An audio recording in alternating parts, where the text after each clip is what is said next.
you put in there? Roger, I got it now, rolling in.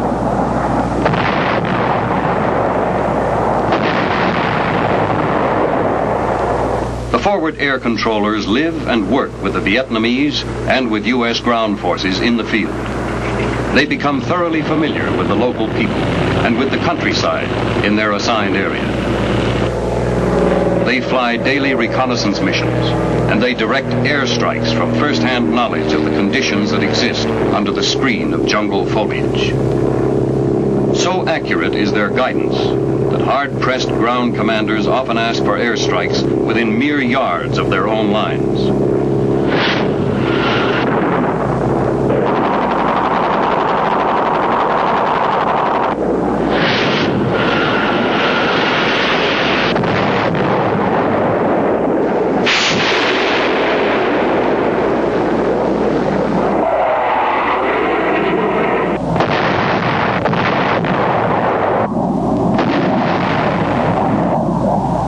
Should darkness cloud the issue, the FAC has another trick up his sleeve.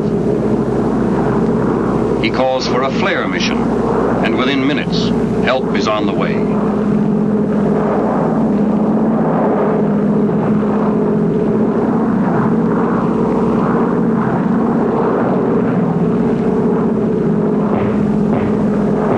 Like cosmic searchlights, brilliant 750,000 candle power flares drift eerily earthward, depriving the attackers of the cover of night and lighting the way for the fighter bombers.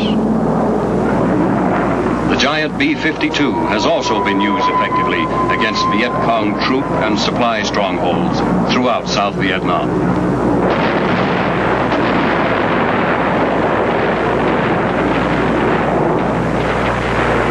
The air war in the north is far removed from the mud, sweat, and blood of the ground fighting, but it is no less savage. Here, slamming speed is the keynote, and aerial interdiction the main objective. Interdiction, by definition, to prohibit. In war, it means attacking the enemy's lines and sources of supply. Purpose? To starve his fighting forces by denying them food, arms, reinforcements. The steady pressure of aerial interdiction in the north is not only blunting the point of the offensive in the south, it is inexorably weakening the whole economy of the communist north.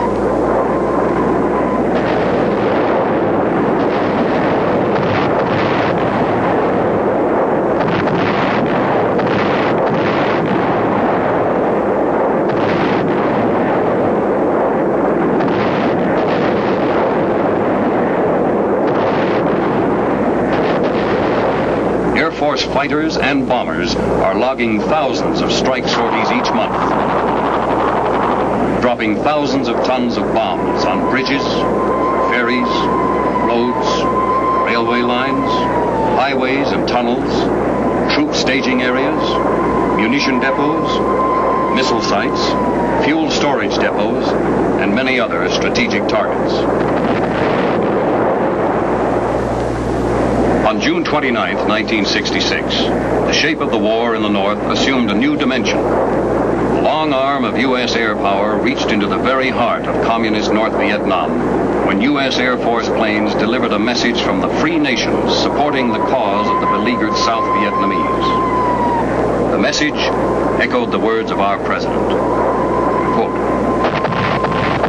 "The air attacks on military targets in North Vietnam have imposed and will continue to impose a growing burden and a high price on those who wage war against the freedom of others.